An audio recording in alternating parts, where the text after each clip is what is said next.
여러분 안녕하십니까? 정관용입니다. 도널드 트럼프 미국 대통령과 북한의 김정은 참 말들이 험합니다. 트럼프 대통령의 완전 파괴 발언에 반발해서 김정은은 사상 최고의 초강경 대응 조치 이걸 이야기하고 있는 상황 어떻게 봐야 할지 오늘 뉴스 사이다 시간에 정리해 드리겠고요. 미얀마의 로힝야족 지금 참 험한 꼴을 당하고 있다고 하죠. 인종청소라는 끔찍한 단어도 들려오고 있는데 현장을 직접 다녀온 한국일보의 정민승 특파원의 증언 들어보겠고요. 지금 파리바게트 문제가 논란입니다. 5,300여 명의 제빵기사를 직접 고용하라 이런 지시를 고용노동부에서 내렸는데 이게 가능한 일인지 왜 이런 문제가 생겼는지 그동안 이 문제를 지속적으로 지적해온 정의당의 이정미 대표의 이야기 듣겠습니다. 7시 5분 시작되는 2부에서는요. 더불어민주당 이철희 의원을 스튜디오에 초대했습니다. 북핵 관련한 긴급한 현안들 속에 김관진 전 국방장관 관련한 의혹들이 있네요. 군 사이버 사령부 댓글 조작 문제, 또 45년 된 중고 헬기 매입 이런 문제들과의 연루입니다. 이 문제를 직접 제기한 이철희 의원 이야기 들어보고요. 미디어 포커스까지 2부 시간에 준비하겠습니다. 잠깐 광고 듣고 시작합니다. 미얀마 정부의 군사적 탄압으로 난민이 된 로힝야족이 45만 명에 육박하고 있답니다. 이른바 로힝야족 인종청소 사태, 지금 미얀마에 대한 또 아웅산 수치에 대한 국제사회 비난의 목소리가 커지고 있죠. 직접 난민 캠프를 다녀오신 분이 있어서 연결해 봅니다. 한국일보의 정민승 기자 안녕하세요. 예, 안녕하십니까. 어디를 갔다 오셨습니까? 예, 저는 방글라데시 동부 최남단 콕스 바자르 그리고 테크나프를 다녀왔습니다. 가장 많은 그 로힝야족들이 난민들이 지금 들어와 있는 곳인데요. 네. 자유로를 타고 가다 보면은 그 임진강릉으로 북한 땅이 보이지 않습니까? 예. 그렇듯이 그 미얀마가 보이는 방글라데시의 접경지입니다. 그러니까 미얀마에서 쫓겨나서 그 강을 넘어가지고 방글라데시 지역에 많은 분들이 난민으로 들어와 있다 이 말씀이죠? 그렇습니다. 숫자가 40만 명이 넘는다고요? 제가 일주일 전에 들어갔었는데요. 그때 40만이었고요. 제가 나올 때 45만이라고 얘기가 됐었습니다. 예. 그분들 어디서 어떻게들 지내십니까? 그 캠프 모습을 좀 전해주시면. 참 저도 이거 입에 올리면서 정말 좀 먹먹한데요. 그 생지옥이라고 해도 틀리지 않을 정도인데요. 이쪽은 그렇다 치더라도 저 강 건너 쪽에서는 연기가 정말 많이 피어오르고 있었습니다. 미얀마 쪽에서는? 그렇습니다. 그게 이제 그들이 살던 그 미얀마 서부 라카인주의 마웅토라는 지역인데, 예. 그 자기들이 살던 집에 미얀마 이제 군경이 불을 지르서 나고 있는 거였고요. 이제 그 불을 그 난리를 피해서 이제 건너온 건데, 예. 로힝야족들이 머물 수 있는 공간이 사실 없습니다. 지금 유엔이 공식적으로 차려놓고 있는 난민촌이 2군데가 있습니다만, 네. 3만 명 정도가 살고 있었는데, 지난달 25일에 이제 이 사태가 커지고 나서부터, 네. 이후로 45만 명이 몰려왔다고 보면, 정말 엄청난 수지 않습니까? 그러니까요. 그게 지금 3만 명씩 들어가 있는데, 지금 10만 명이 들어가 있는 걸 제가 눈으로 보고 왔고요. 정말 사람이 있을 수가 없는 그런 상황입니다. 3만 명 수용할 수 있는 공간에 10만 명씩이 들어간다? 그렇습니다. 학교도 커뮤니티 센터도 모든 그 공동시설들이 난민 어린이, 임신부 이런 사람들로 붐비고 있었고요. 먹을거리는 있어요? 있습니다만 턱없이 부족합니다. 난민이 수천 명, 수만 명도 아니고 45만 명이면 이게 서울 서초구 인구랑 맞먹더라고요. 예. 한강계좌 말에 들리면 태평양에 물 한 컵 붓는 것 같다. 이거 부어도 갖다 놔도 뭐가 이렇게 티가 안 난다는 겁니다. 역부족입니다. 먹는 게. 방글라데시 정부는 좀 적극적으로 나서고 있습니까? 어떻습니까? 예, 다행스럽게도 그 방글라데시 정부가 이들을 받아주고 있습니다. 네. 사실 그 치타공에 거주하면서 이 지역에 봉사활동을 나갔던 교민과 얘기를 할 기회가 있었는데요. 예전에는 로힝야족들을 돕지 말라. 도우면 더 넘어오니까 돕지 말라고 했던 것 같은데 돕다가 적발되면은 너네들 단체 바로 취소하겠다. 그래서 도와주기 쉽지 않았다고 합니다. 그렇지만 요번에 제가 갔을 때 아마 지난달 25일 그 사태 발발 이후에 크게 모습이 바뀐 것 같은데요. 모두 다 안아주고 있고 넘어오는 난민들도 과거에는 자기들이 로힝야족이라는 신분을 이게 숨겼다고 합니다. 그런데 그때 이후로 방글라데시 정부가 전향적으로 나오면서 예. 방글라데시 사람들도 예. 아주 따뜻하게 예. 맞는 모습을 볼 수 있었습니다. 그러니까 뭐 품어주려고는 합니다만 시설도 부족하고 물자도 부족하니까 지금 생지역이 펼쳐지고 있다. 이 말씀. 그렇습니다. 방글라데시도 1인당 GDP가 $1,500밖에 안 되는 나라, 가난한 나라거든요. 네. 그들도 정말 힘든데 힘든 사람들이 또 이런 사람들 돕고 있는 모습 보니. 예. 미얀마 정부가 로힝야족을 그렇게 군사적으로까지 탄압하는 이유가 뭡니까? 그 정점에 영국 제국주의가 있더라고요. 뭐 100년도 더 된 시기인데 이 식민 지배기 동안에 방글라데시에 있는 그 무슬림들, 그 로힝야족들 이들을 그 미얀마 라카인주, 미얀마의 그 서부로 이주를 시켜가지고 예. 그 버마족, 당시 이름 이제 버마였지 않습니까? 그렇죠. 그 사람들을 이제 탄압을 하고 지금 했던 것처럼 했다고 합니다. 예, 예. 그러면서 이제 뭐 감정이 안 좋았고 또 2차 대전 중에는 그러니까 로힝야가 이제 영국을 지원을 하고 네. 버마 쪽에서 일본을 지원하면서 아주 공식적으로 그 서로 총을 맞들이대기도 했었습니다. 그렇군요. 네네. 네. 그런 역사적인 것이 아마 미얀마 국민들한테는 로힝야족이 일종의 원수처럼 되어 있는 그런 것들이 깔려 있다 이거죠? 예, 그렇게 봐야 될 것 같습니다. 예. 아무리 그래도 이렇게 인종 청소 수준으로까지 이거는 안 된다. 국제사회가 비난을 하는데 아웅산 수치 여사도 지금 대단히 실망스러운 연설을 했잖아요. 왜 그런답니까? 뭐 정확히 속내는 알 수 없습니다만 아웅산 수치 자문역이 과거에 노벨상도 받고 해서 예. 인권, 민주주의의 아이콘, 인권의 아이콘으로 되던 시절이 있었습니다만 예, 지금은 예. 이제 정치인입니다. 정치인. 예, 예. 아무래도 국내 여론도 좀 신경을 써야 되지 않겠는가 하는 생각도 하고 있습니다만 네.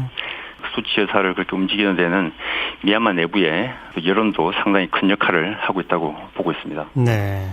미얀마 내 여론은 뭐 그 버마인들이 절대 다수일 테니까 로힝야족 탄압에 대해서 오히려 박수를 치겠죠. 그죠? 예, 그렇게 보시는 게 적절할 것 같습니다. 제가 한 달 정도 만에 45만 명이 몰려왔다고 했지 않습니까? 네네. 한 달 전에 그 로힝야족의 이 미얀마 군들과 또 싸우는 반군 단체가 있었습니다. 예. 있습니다.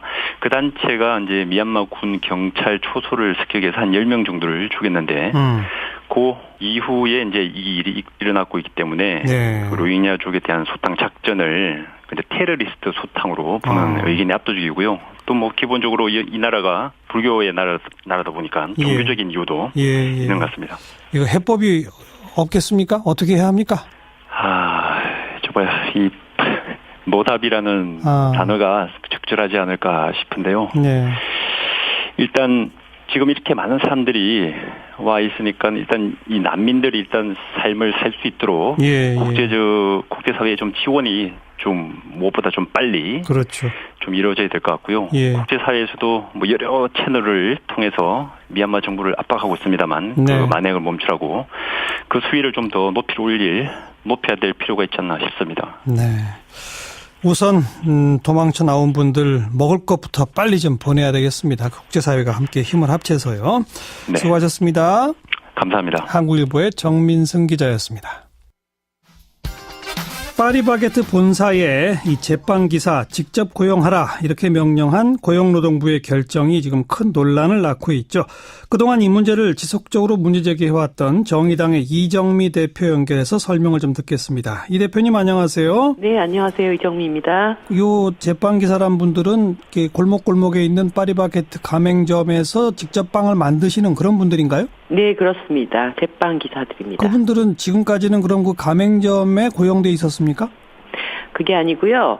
협력업체에 직접 고용이 돼서 그 협력업체가 그 가맹점으로 파견하는 형태로 일을 해왔습니다. 협력업체가 중간에 있었군요. 네네. 그런데 이게 어떤 문제가 있었던 거죠?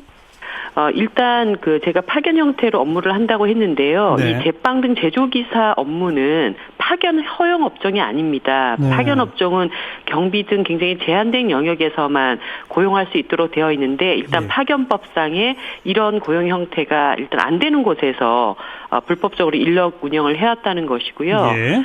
또 하나는 여기서 일하는 제빵기사들이 보통 이제 아침 7시에 출근해서 5시에 퇴근하는 것으로 고용관계가 맺어져 있는데 네. 그 이후에도 이제 연장 근로를 계속 해왔습니다. 근데 실제 뭐 하루에 1시간 반에서 길게는 4시간 반씩 연장 근로를 했던 부분들을 이때까지 임금 꺾기 방식으로 지급하지 않았다는 것이 드러났습니다. 그래서 예. 총 체불 임금이 3년간 한 110억 원에 이르는 것이 밝혀진 것이죠. 예. 그리고 결국은 이게 불법 파견이니까 직접 고용하라 이게 이제 핵심이잖아요. 네네. 그건 그러니까 왜 불법 파견입니까? 파견법에 대상이 없기 때문에 그냥 무조건 불법 파견이 되는 겁니까? 예, 파견법상에 제조기사들을 직접 고용할 수 이렇게 파견업으로 고용할 수 없도록 되어 있고요. 네. 또 하나는 이 협력업체가 직접 고용한 노동자들이기 때문에 가맹점에서 일하는 노동자들에 대한 실질적인 작업 지시 권한도 협력업체가 갖고 있습니다. 예. 그런데 저희들이 확인한 바로는 파리바게뜨 본사가 일상적으로 이 노동자들에 대한 실질적인 지휘 권한을 다 갖고 있었다. 뭐 채용 과정이나 승인, 임금 수준, 출퇴근 시간 관리까지 다 본사에서 이루어졌고요. 예. 각 매장에 뭐 빵을 몇 시까지 어떻게 만들어 놔라. 뭐 예를 들어서 딸기 케이크는 시계 3시 방향으로 진열을 해야 된다. 이런 것까지 SNS를 통해서 다 직접적인 업무 지시가 이루어졌다라는 것이 확인이 됐습니다. 예. 그러니까 고용 관계가 전혀 없는 파리바게뜨 본사가 실제로 그렇게 작업 지시를 했다고 한다면 협력업체를 가운데다 두고 본사는 뒤에 숨어서 실질적인 고용을 했던 것이나 마찬가지이기 때문에 직접 고용을 하는 것이 맞다 이렇게 말씀을 드리는 것이죠. 그동안 이분들의 월급은 그럼 누가 준 겁니까?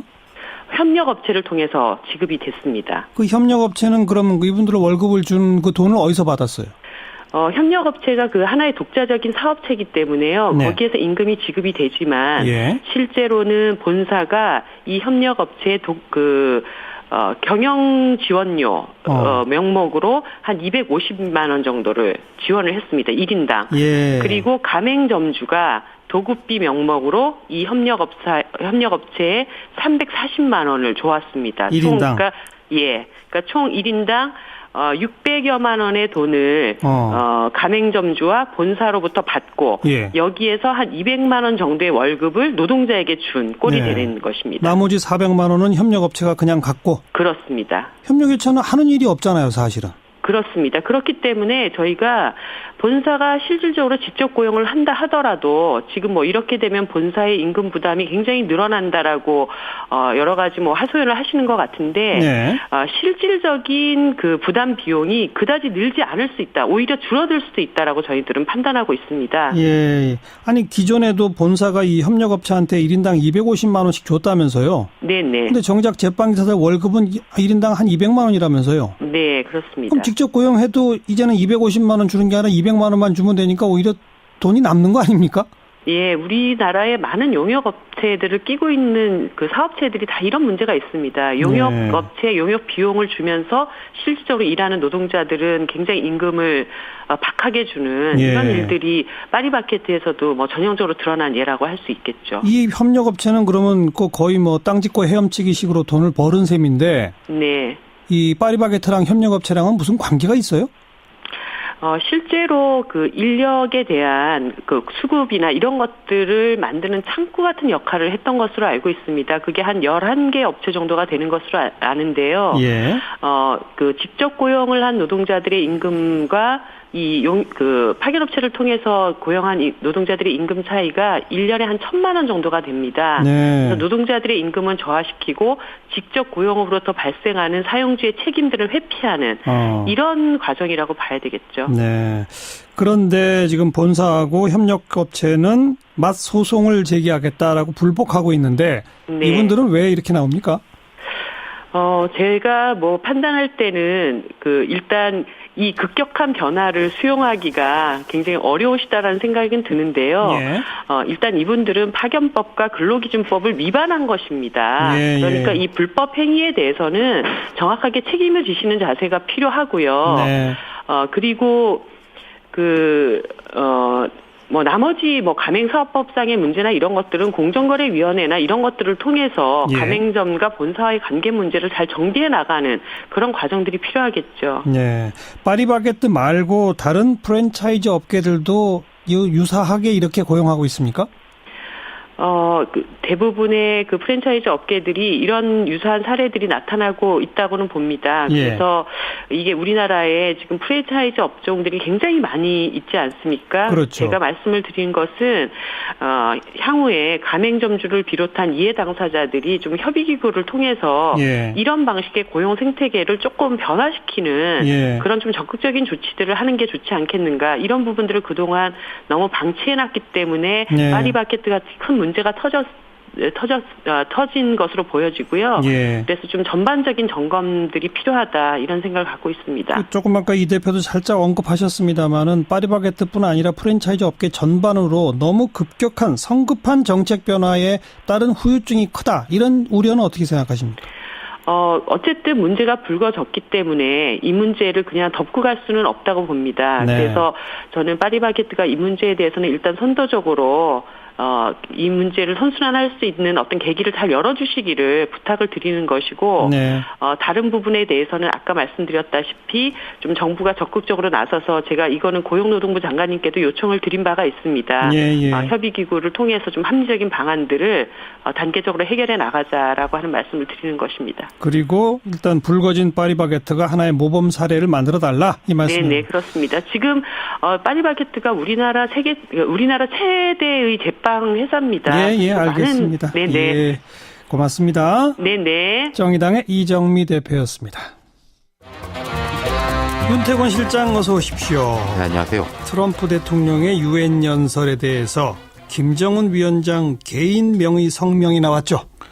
이게 전례가 기억이 안 나요. 국가 원수의 개인 명의 성명이 특히 북한에서는 네. 김일성, 김정일 이렇게 생각해봐도 생각이 안 나는데 통일부에서도 백태현 통일부 대변인이 북한 최고 지도자 명의의 성명은 처음인 것으로 파악되고 있다. 네. 이랬거든요. 형식도 아주 이례적이고 내용은 말할 것도 없습니다. 도널드 트럼프 미 대통령의 유엔 총회 연설이 워낙에 거칠었는데 이 성명도 못지 않았어요. 네. 서로 장군 멍군 지고 하고 있는 거잖아요. 그렇죠. 예. 트럼프 대통령이 지난 19일 유엔 총회 연설에서 완전한 파괴 이런 말을 했지 않습니까? 그랬죠. 그래서 듣고 있던 미국 켈리 비서실장이 머리에 이렇게 손을 짚고 있는 이런 이제 사진이 뉴스에 많이 나오고 그랬는데, 네. 거기에 대한 이제 맞대응인 격인데, 개인 성명으로 나올 줄은 아무도 예상을 못한 것 같아요. 개인 성명이란 형식을 취했다는 것은 트럼프하고 나는 동격이다? 그렇죠. 그러니까 이게 세계 최강대국 미국의 트럼프하고 맞서는 지도자. 과거에 보면 카다피 이런 사람들이 레이건 대통령 맞선다 이런 이미지를 많이 주려고 했었거든요. 그게 좀 생각이 나기도 합니다. 그리고 또 이게 내용이 이제 군사적인 거니까 트럼프하고 맞상대할 수 있는 군사 지도자다. 그건 김정은 입장에서 볼 때는 자기 위상을 이렇게 높인다고 생각하는 거겠죠. 네. 우선 대내적 효과를 생각해도 이번에는 무슨 정부 성명 이런 게 아니라 내 개인 성명으로 가야 되겠다. 그렇죠. 그러니까 이제 북한 거죠. 주민들한테 우리가 이 핵도 있고 하니까 이제는 우리 이제 젊은 지도자가 미국 대통령하고 동등하게 맞짱을 뜨는구나. 네. 이런 인식을 심어주려는 거겠죠. 내용도 아주 거칠었죠. 역대 그 어느 미국 대통령에게서도 들어볼 수 없었던 전대미문의 무지막지한 미치광이 나발을 불어댔다. 겁먹은 개, 정치문외한, 이단아, 불망나니, 깡패, 말귀를 알아듣지 못하고 지할 소리만 하는 늑다리. 이게 이제 우리가 북한 아나운서나 북한 신문들을 보면 이런 사실 구절들이 꽤 있잖아요. 네. 근데 그것은 어떤 논평가가 말하는 형식인데 이것은 자기가 직접 저 사람한테 이야기하는 거지 않습니까? 그러니까요.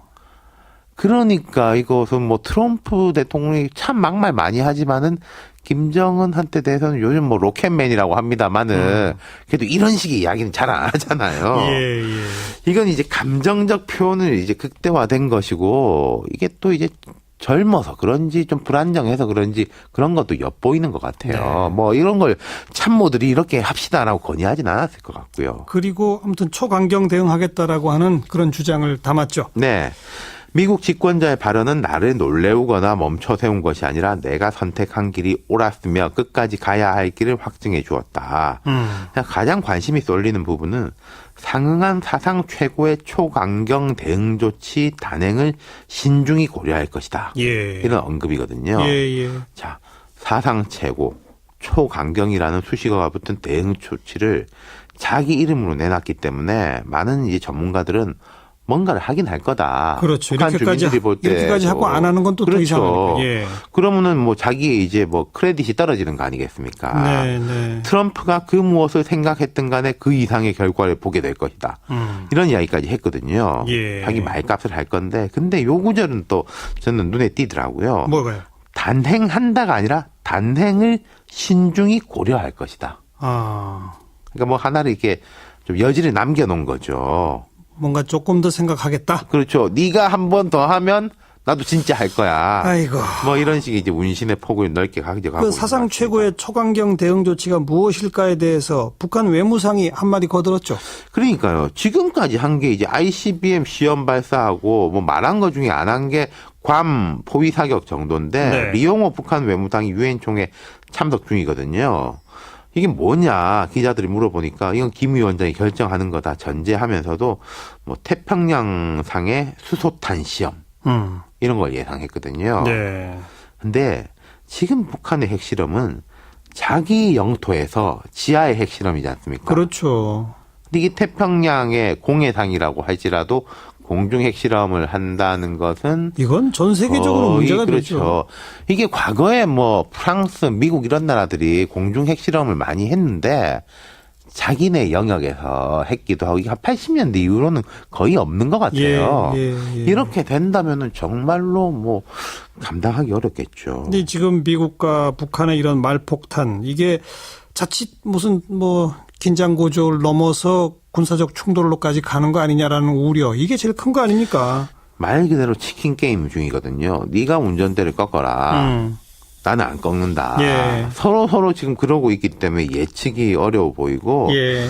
참 이러면은 전체적인 긴장의 고조의 면도 있고 우리 입장에서 뭔가 끼어들 틈이 없는 거예요. 그러게 말입니다. 우리가 무슨 제3자로 해가지고 미북이 좋은 말로 해라. 중립적인 입장에서 중재할 뭐 그런 계제도 전혀 아니지 않습니까? 네. 참 답답한 상황인데요. 아무래도 시간이 조금 더 걸릴 것 같습니다. 네. 수고하셨어요. 감사합니다. 윤태권 실장이었습니다. 7시 5분 2부에 다시 올게요.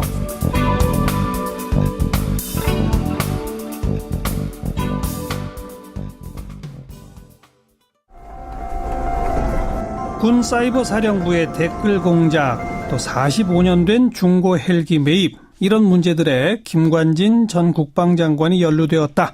이런 사실이 밝혀지면서 지금 큰 파장을 낳고 있죠. 김관진 전 장관, 국방장관 거쳐서 청와대 안보실장까지 역임하면서 무려 7년 동안 우리 국가안보를 책임졌던 분인데 이분을 둘러싼 의혹들이 속속 불거지고 있는 겁니다. 이 관련 의혹을 꾸준히 제기하고 있는 국회 국방위원회 소속 여당 간사를 맡고 있죠. 더불어민주당 이철희 의원 오래간만에 스튜디오에 모셨습니다. 어서 오십시오. 네, 안녕하십니까. 네. 김관진 장관 얘기 조금 미뤄두고요. 네. 김정은이 사상 최고의 초강경 대응 조치하겠다라고 하고 곧바로 북한의 외무상이 수소탄 시험을 태평양에서 한다 이런 말을 했거든요. 이거 가능한 얘기입니까? 제가 언뜻 듣기에는 가능할 것 같지 않은데요. 수소탄을 태평양에서 터뜨려야 되는 거잖아요. 네. 근데 그걸 어떻게 터뜨리죠? 되게 핵실험은 지하에서 하는데. 네. 예. 옛날에는 공중에서도 했어요. 아주 옛날에. 네. 예. 근데 지금 이런 얘기를 왜 꺼냈을까요? 북한은 제가 국방에 가서 이렇게 말싸움하는 걸 많이 봤잖아요. 근데 말로는 정말 안 지는 데요. 그리고 말로만 좀 그치면 좋겠다 이렇게 생각했던 적도 있는데 안 그친 경우들이 많이 있었는데 네. 최근에 말을 했는데 안 지킨 것 중에 하나가 괌을 포위 사격하겠다고 그랬죠. 한 거는 그대로는 약속을 못 지켰어요. 예. 네. 뭐 그런 정도로 되지 않을까 싶은데요. 하나의 그냥 엄포다. 완전 100% 엄포가 아닌 걸로 아마 뭘 하고 우길 수 있겠죠. 글쎄, 아무튼 좀, 갑자기 어떻게 보면은 이건 미국을 겨냥했다기보다 전 세계를 위협에 빠뜨릴 수 있는 발언이거든요. 네. 태평양 상공에서 수소탄을 터뜨린다? 그건 감당하기 어려울 겁니다. 그렇죠. 만약에 그렇게 한다면. 네. 아무튼 제일 센 얘기를 그냥 꺼냈다? 이 정도로 봐야 될까요? 그렇죠. 뭐, 트럼프 한 얘기에 대해서 개 짖는 소리라고 하는 나라의 사람들이니까. 예. 그런데 북한이 지금까지 해왔던 걸 보면 100% 허풍은 아니었거든요. 뭔가를 한다는 거죠. 그렇죠. 그 뭔가에 대한 대비는 우리가 뭐 지금도 잘하고 있습니다만. 예.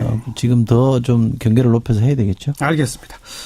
자, 지난번에 그 군사이버 사령부 수사를 한 번 다 했잖아요. 했죠. 그리고 국방부 장관한테는 보고되지 않았다. 라고 발표했죠. 라고 발표했잖아요. 네. 근데 지금 여러 가지 문건이 다 나왔잖아요. 네. 이거 어떻게 다 확보하신 겁니까? 이게 진실이라는 게 어딘가는 흔적을 남겨놓고 있는 것 같아요. 사실은 처음에 수사가 축소 은폐 수사거든요. 지금 정황으로 보면. 네. 그러면 그 이후에도 사실은 박근혜 정부가 계속 이어졌기 때문에 많은 문서가 파기되거나 훼손되거나 뭐 어디 멸절됐을 거라고들 많이 짐작을 하고 예. 실제로 많이 없어졌다 그래요. 예. 뒤져보니까. 예. 그럼에도 불구하고 흔적들은 남아 있는 거고요. 예. 출처는 제가 딱 부러지기 어디라고 말씀 못 드리겠습니다만 제가 처음에 문건을 입수했을 때는 2급 비밀이었거든요. 2급 비밀은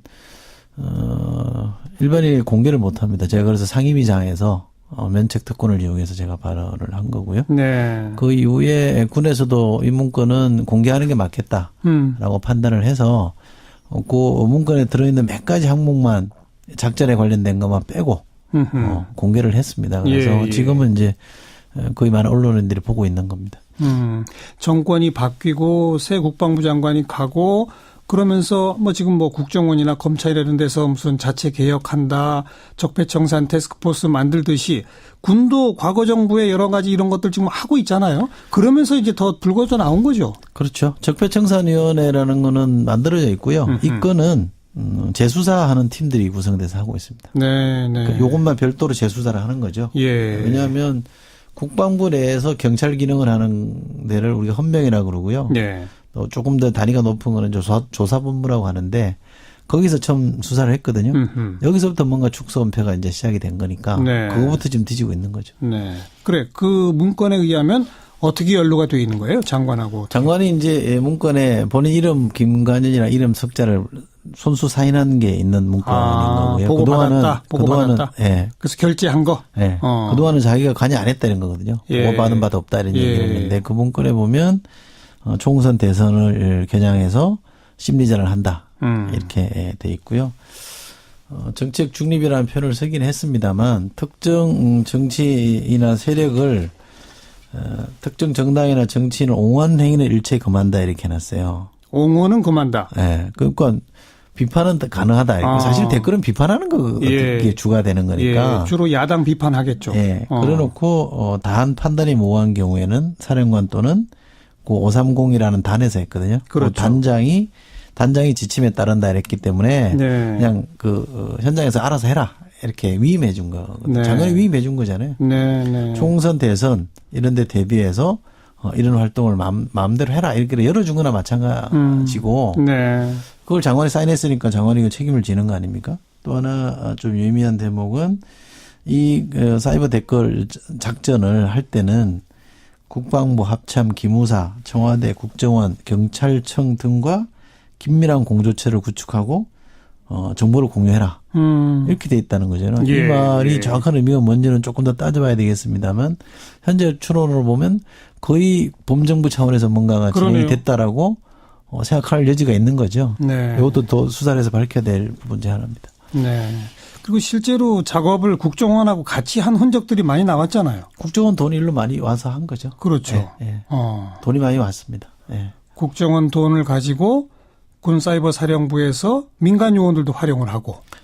여기는 민간 요원은 안 나오고요. 민간 요원 없습니까? 군무원들. 그렇죠. 군인하고 군무원들이죠. 예. 네. 대개 사이버 사령부가 이게 국정원 예산을 좀 씁니다. 그건 합법적으로 쓸 수 있는 건데. 예. 되게 이제 이런 활동을 하라고 돈 주는 건 아니잖아요. 북한하고 하라는 거죠. 그렇죠. 예. 그리고 국정원장이 뭐 경력금을 준다든지 이런 걸 보면 전체 컨트롤 타워는 뭐 국정원이 했다고 볼 수도 있고요. 군의 한 파트는 이제 국방부가 주관이 됐고 실행 파트가 사이버 사령부가 되는 거고요. 지금 약간의 좀 가설이긴 합니다만 조금 더 올라가면 청와대가 보고받고 회의를 열었다는 흔적도 좀 나오고 있거든요. 예, 예. 그러면 청와대가 전체를 핸들한 거죠. 이걸 관장한 게 되는 거기 때문에 규모가 훨씬 큰 게 됩니다. 네, 네. 정말 이건 우리가 지금 21세기 민주국가에 살고 있나 싶을 정도로 엄청난 일을 한 거죠. 실제로 김관진 전 장관이 사이버 사령부 그 심리전단 현장 방문도 하고 막 그랬다는 것도 나왔죠? 지금 2010년에 사이버 사령부가 만들어졌는데 장관이 간 게 딱 한 번 있습니다. 그때 한번 직접 방문한 거고요. 또 그 말씀드린 대로 이 댓글 작업하는 사이버 작전하는 오산공단의 군무원들 예. 직접 이 사람이 채용해가지고 직접 교육을 정신교육을 시킵니다. 그것도 처음 한 번 딱 있었던 일입니다. 장관이? 네, 직접 정신교육을 시키고 일일이 다 악수하고 사진 찍고 뭐 이랬다는 거거든요. 그러니까 각별한 애정을 표시했다는 건데 과거의 장관들도 뭐 사실은 사이버 사령부 만들어지고 인사가 격려차 방문했던 별거 아닌데 네. 유독 이 사람만 교육도 직접 시키고 격려 방문도 했다 그러니까 전체 스토리가 좀 엮어지는 거죠. 네. 그 북한의 사이버 그 부대의 실력이 대단하다고 그러지 않습니까? 그렇죠. 네, 네. 그러니까 우리도 이런 걸 해야 돼요. 하기는. 그런데 네. 실제로 보니까 군의 그 사이버 사령부에 북한과 사이버전을 담당하는 인원과 이 국내에서 이렇게 이상한 일 하는 인원과 어느 쪽이 많아요? 그 인원과 예산도 사실은 보안사항입니다. 사이버 사령부는. 우리가 얼마만큼의 인원으로 이 작전을 한다는 것 자체를 공표할 수는 없는 건데요. 사이버 사령부라는 건 사실은 대북한 뭔가 작전을 하기 위해서 만든 조직입니다. 그러니까요. 네. 근데 그 조직을 특정인과 특정 세력이 다른 용도로 활용한 거거든요. 국내 정치용으로. 뭐 그렇게 이해하시면 될 것 같고요. 아니 그러니까 숫자가 어디가 더 많냐? 총 규모 이런 거는 보안 사항이라 하더라도 어디가 더 많냐 정도는 말할 수 있는 거 아니에요? 뭐 단의 그렇게 기능이 다르게 하는 경우도 단이 있거든요. 530 단이 있고 510 단이 있고 이렇게 보면 530 단이 되게 국내에 관여했던 데니까 규모로 보면 국내가 조금 컸던 것 같아요. 그래요? 네. 야, 이건 정말 어불성설이네요. 네. 아니 혹시라도 좀 이렇게 정치적 유혹 때문에 아주 극히 일부 인력 정도를 이렇게 뭐 잠깐 일시적으로 유용했다. 이러면 모르겠는데 아니 북한하고 사이버전 하는 인원보다 더 많이 국내 쪽에 이건 좀 진짜 문제가 있네요. 그러니까 그 대북을 주로 하는 510단과 530단 국내로 530단 두 개만 이제 단순 비교하면 그렇다는 거고요. 530단이라는 것도 24시간 국내만 한 건 아닙니다. 아하. 대북 관련도 했고 이것도 했다는 거죠. 예. 하여튼 알겠습니다. 그러면 김관진 장관 다시 계속 이제 재수사의 대상이 되겠네요.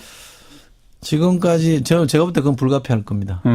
장관이 어느 정도까지 알고 있었고 어느 정도까지 관여했는지를 확인을 해야 되거든요. 지금 그런 흔적들이 나오니까 사실 이렇게 장관이 책임져야 될 부분을 책임 안 지니까 이게 제 생각입니다. 밑에 직원들만 죽어나는 거죠, 사실. 그러게 말이죠. 이 사람들은 군에서 명령받아서 하는 사람들이기 때문에 명령 내린 사람이 책임을 져야죠.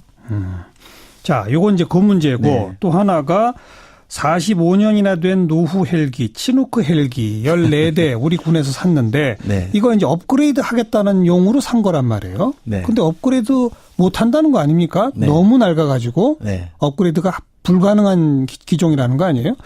이걸 사오는 과정. 그다음에 또 이철 의원이 또 하나 이게 발견했던데 뭐 오래전에 이미 폐기해서 어디 사막에 있던 비행기를 사오려고 했다면서요? 근데 그건 결국 안 사오긴 했습니다만. 그건 이제 초객이라는 겁니다. 여기도 김관진 장관이 다 주도한 거예요? 어떻게 된 겁니까? 그때 장관 시절이죠. 좀 소개해 주세요. 설명해 주세요. 노 헬기는 우리가 이제 치누크 헬기라고 하는 건데요. 그러니까 주한미군이 쓰던 헬기가 있었던 거죠. 이제 이게 평균 얼마 되는 거냐면 45년 된 기종입니다. 이거를 미국은 D형에서 F형으로 이제 바꾸기로 하고 이 D형을 팔겠다고 한 거죠. 우리나라에 편지를 보낸 겁니다. 내가 이걸 우린 도태시킬 거니까 이거 사가라. 필요하면 사라 이렇게 얘기한 거죠. 그 편지를 하나 보냈는데 우리 장관이 신속하게 거기에 반응을 해서 야 이거 사는 거 검토해라. 라고 지시를 해서 일사천리로 이제 진행이 된 거죠. 되게 이제 45년 된 비행기도 멀쩡하고 앞으로 뭐 20년, 30년 더 쓸 수 있으면 괜찮은 거 아니냐 이런 주장도 있는데 이게 잔여 수명이라고 하죠. 45년 그렇죠. 이후에 얼마나 더 쓸 거냐. 잔여 수명에 대해서는 이 제작사가 보잉사인데 보증을 못 해주겠다는 거예요. 그건 우리가 말 못한다는 거고 누구도 이걸 얼마나 더 쓸 수 있다는 건 아무도 장담 못한다고 하니 저 같으면 그렇게 장담 못하면 못 사죠. 이렇게 해야 되는데 그럼 당장 뭐 이게 못 쓰는 비행기는 아닌 거 아닙니까라고 해서 또 긍정적으로 검토하고 국방연구원이 한국국방연구원이라는 데서 타당성 조사를 했는데 한 25년 평균 더 쓸 수 있다는 결론을 내려놨어요. 25년을 더? 그럼 근거가 뭐예요? 이렇게 하니까 그냥 정비 잘하면 그럴 수도 있답니다. 이런 근거를 대고 밀어붙인 거니까 기가 막히죠. 그러니까 이게 1,500억 정도 예산이 낭비된 건데 1,500억? 비행기 값만 하면 한 800억 정도 되고 비행기가 들어오면 뭐 사람도 필요하고 시설도 필요하니까 다 합치면 1,500 정도가 사실은 이제 낭비된 거죠. 그래서 그러니까 사와가지고 지금 몇 년 썼어요? 이게 2014년부터 들어왔거든요. 지금 이제 17년이니까 한 3년 썼는데 그나마 이제 들어와서 제대로 원래 원하던 기능대로 수행을 했으면 되는데 비행기는 항법 장치라는 게 있잖아요.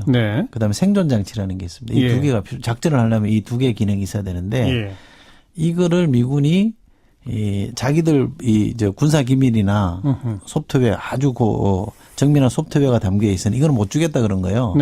그래서 그거는 자기들이 나중에 한국의 기밀사항 다 빼고 한국 지형에 맞게끔 고쳐가지고 주겠다라고 한 게 아직도 안 들었습니다. 그럼 못 써요? 쓰긴 쓰는데 작전을 못 하는 거죠. 그러니까 굉장히 제한된 기능으로만 쓰고 있는 거죠. 왜냐하면 이게 한반도를 벗어나서 바다로 못 가요. 그래요?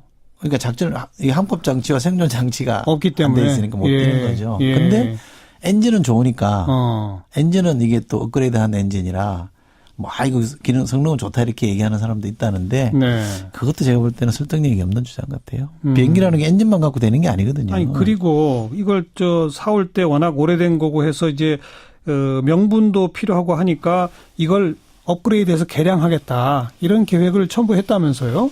근데 개량이 불가능하다면서요. 그래서 개량을 해보려고 이제 검토를 또 했어요. 그냥 성능 개량을 하려면 이제 또 타당성 검토를 했거든요. 그걸 했는데 이건 전 실익이 없다. 돈도 많이 들고 고쳐보니 얼마나 더 쓸지도 아무도 모른다 이렇게 해서 이건 안 하는 게 맞겠다 그래서 금년 7월인가요?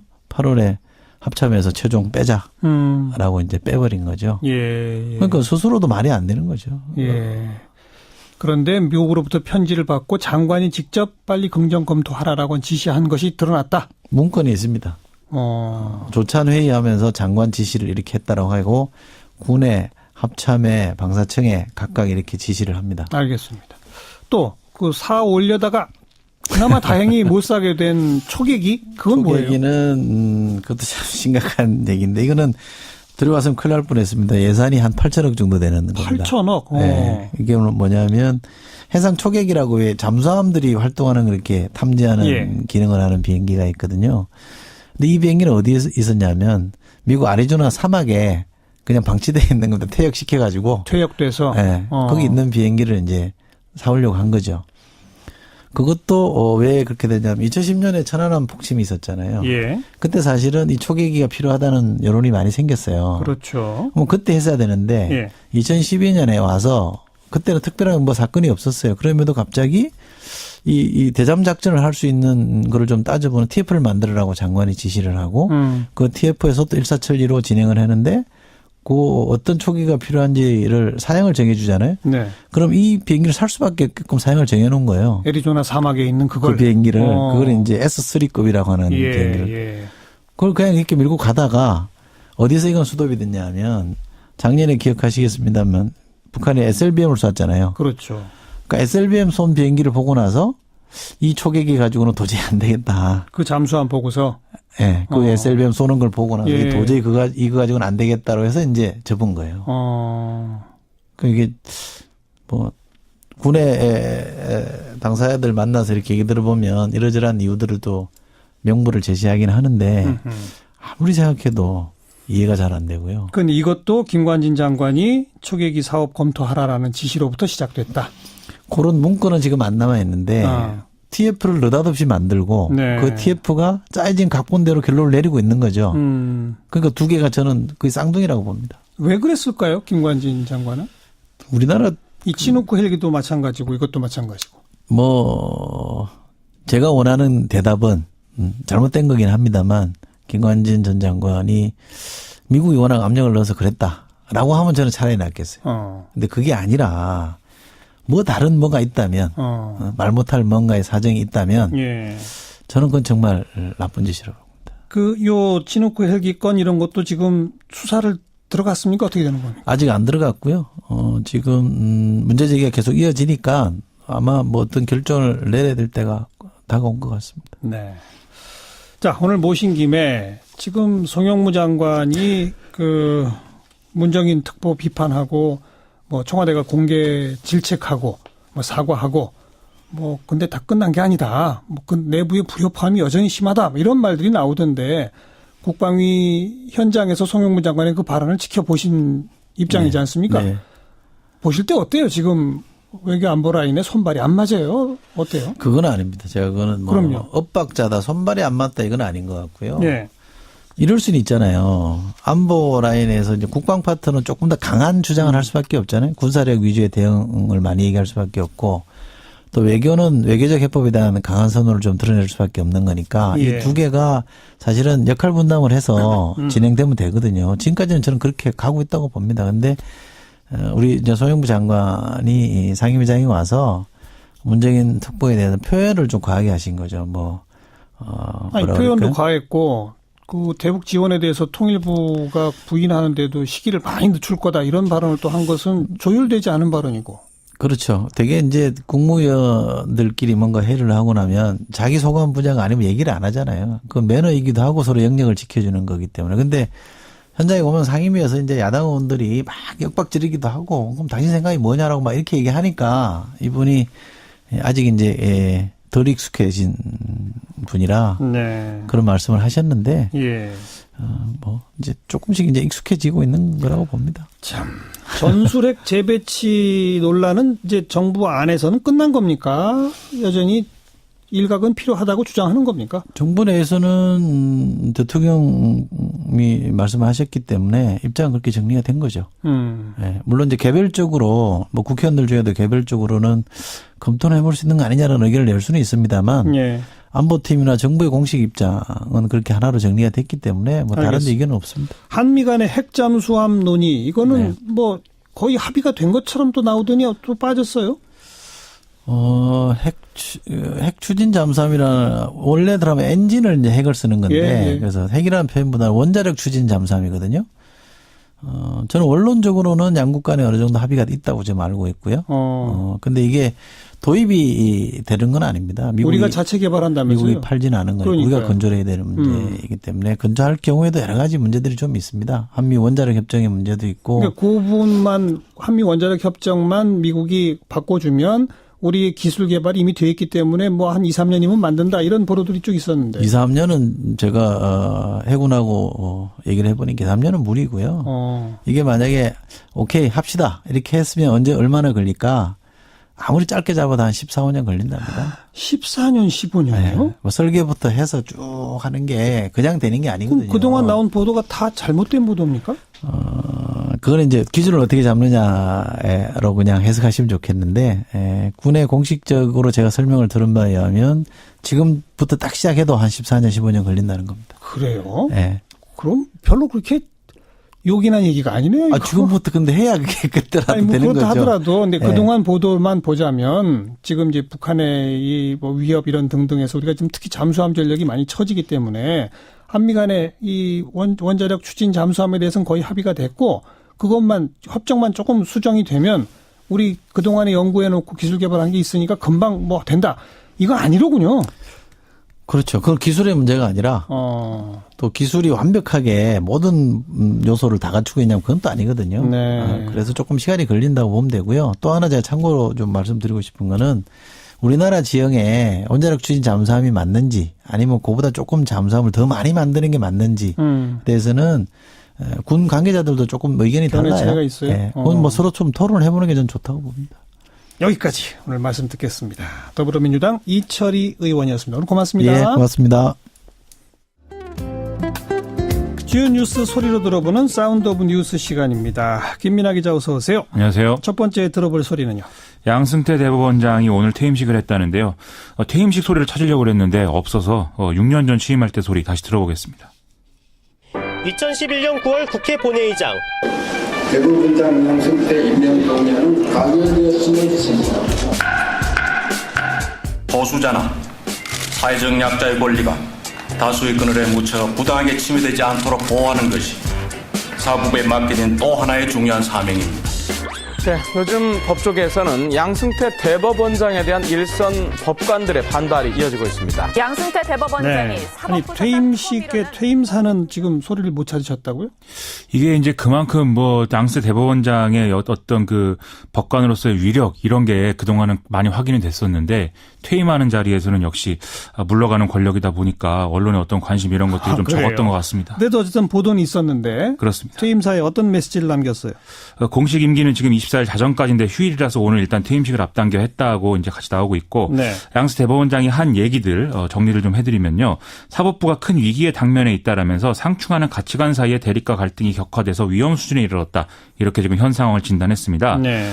정치 세력 등의 부당한 영향력이 사법부에 침투할 틈이 조금이라도 허용되는 순간 어렵사리 이뤄낸 사법부 독립은 무너지고 민주주의는 후퇴한다라고 했고요. 또 재판 결과가 자신이 원하는 방향과 다르기만 하면 그건을 마다치 않는 도를 넘은 비난이 다반사로 일고 있고 폭력에 가까운 집단적인 공격조차 빈발하고 있다. 이런 발언이 같이 포함이 되어 있었습니다. 예. 그래서 언론은 이게 최근에 한명숙 전 총리 출소 이후로 이 재판이 잘못됐다. 이런 주장이 여당에서 나오는 거. 그리고 일부 검찰이 청구한 구속영장이 기각된 것에 대해서 개별 판사들에 대해서 대중적 반발이 막 커졌던 사례. 그런 것들을 의식한 거 아니냐. 이런 해석을 내놓고 있습니다. 그 앞에 말한 정치 세력 등의 부당한 영향력이 사법부에 침투할 틈이 조금이라도 허용되는 순간 이런 표현. 네. 이런 거는 이 김명수 대법원장 후보자 임명 동의안 표결할 때 야당의 문제 제기하고 조금 맥을 같이 한다고도 볼 수 있네요. 그렇습니다. 이 김명수 후보자에 대한 문제 제기 대부분 이제 이런 내용이었는데요. 김명수 후보자가 대법원장이 되면 큰 폭의 어떤 인사가 진행이 될 거고 정권과 코드가 맞는 법관들이 대거 요직에 진출하게 될 것이다. 그리고 이 사람들은 정권의 입맛에 맞춰서 판결을 할 것이고 동성애 합법화, 양심적 병역 거부 인정 이런 걸 주도할 것이다. 이런 건데 예. 이게 이제 현실적으로 절반 이상은 말도 안 되는 얘기들인 거고 남은 절반 중에서도 상당히 과장된 논리가 많은 것이거든요. 예. 그래서 이제 물러나는 대법원장이 사법부 독립을 말하는 것은 당연할 수도 있지만 시기가 이렇다 보니까 이런 말들이 더 예민하게 받아들여진 것 같습니다. 네. 더 문제는 양승태 대법원장 체제가 그다지 정치 중립적이다 이런 평가를 받지도 못했다는 거죠. 상당히 보수화된 대법원 이런 식으로 평가를 계속 받아오지 않았습니까? 그렇습니다. 예. 2015년 7월의 경우에는 대법원 전원합의체가 원세훈 전 국정원장의 대선 개입을 인정한 원심을 파기를 했고요. 그랬죠. 또 같은 해 박정희 전 대통령 시절에 긴급조치 이걸로 피해를 본 사람들이 이제 손해배상 소송을 제기를 했는데 이때 긴급조치는 고도의 정치성을 띤 국가행위다라면서 민사상의 불법행위는 아니었다. 이렇게 판단했거든요. 예. 지금 돌이켜보면 이게 정권의 부담을 덜어줬다. 이런 평가를 피할 수가 없기 때문에 이게 사법부 독립 이런 거와는 좀 맞지 않는 거 아니냐. 이런 얘기 안 할 수가 없는 것 같습니다. 또 특히 노동 문제에 대해서 아주 보수적 판결을 했다. 이런 비판 계속 받아왔죠. 2013년 12월에는 정기상여금을 통상임금으로 판단을 하면서도 이 체불임금이니까 그럼 지급을 해라. 여기에 대해서는 신의성실 원칙에 위배된다면서 이 지급 안 해도 된다. 이렇게 판결을 했었죠. 그래서 당시에 소수 의견을 제출했던 대법관 3명이 이 신의칙 위반으로 근로기준법 강행 규정을 배척하는 거는 너무나 낯선 논리다라면서 좀 당황한 그런 태도를 보일 정도였습니다. 네. 2014년 이전 대법원 전원합의체 판결 취지와 어긋난다는 비판을 감수하고 철도노조의 파업 참가자들의 업무방해 혐의 여기에 무죄 선고한 원심을 깬 이런 결정도 비슷한 비판을 받은 바 있고요. 예. 또 2016년에는 산별노조 소속의 지부 지회를 과거의 기업별 노조 형태로 전환할 수 있도록 하는 길을 열어주는 이 탈퇴 규정을 정당화하는 이런 판결을 내리기도 했습니다. 네. 이외에 쌍용차 정리해고 관련 판결 그리고 맞아요. KTX 승무원 관련 판결 이런 것들도 대법원이 비판받은 바 있죠. 그러면서 이런 판결들이 가능한 건 결국 대법원 구성 문제가 심각하기 때문이다. 그렇죠? 그렇습니다. 서울대 출신 50대 남성 이런 이제 보수적일 수밖에 없는 대법관 구성을 유지했다는 점에서 비판을 받았고 또 올 초 불거진 사법부 블랙리스트 파문도 양승태 대법원장 시기에 법원을 돌이켜보게 하는 그런 사건이다 얘기가 나왔죠. 좀 김명수 대법원장 체제에서는 이런 대법원 내부 문제를 시작으로 해서 사법부 독립성을 제고하는 개혁이 이루어져야 된다 이런 목소리 나오고 있습니다. 네, 다음 뉴스 들어보죠. 저희 아버지는 2015년 11월 14일 시위에 참가 중이셨고 직사살수에 맞아서 의식불명 상태로 병원에 계시다가 돌아가셨습니다.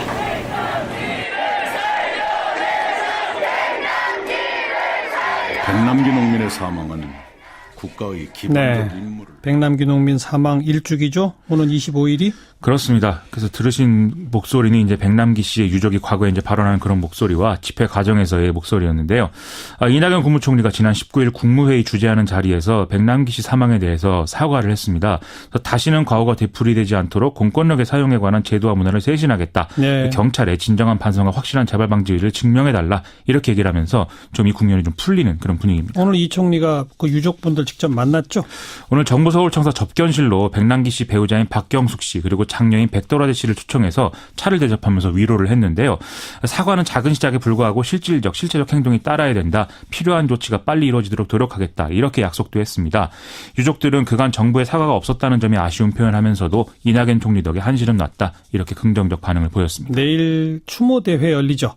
농민, 시민단체 등이 모여있는 백남기 투쟁본부 등에 따르면은 내일 오후에 백남기 농민 일주기 추모대회가 한 5,000명 규모로 열린다고 하고요.